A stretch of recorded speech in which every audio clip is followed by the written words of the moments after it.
FUE hair transplant has three basic components. First step is extraction. Under local anesthesia using 0.8 mm motorized FUE punch, we extract the hair follicles. Then these follicles are stored in cool saline solution.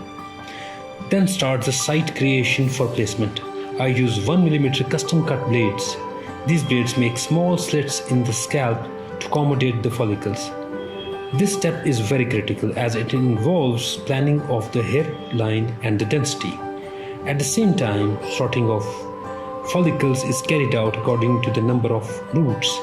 The final step is placement of follicles into the slits using most reliable forceps technique. This completes the hair transplant procedure followed by dressing.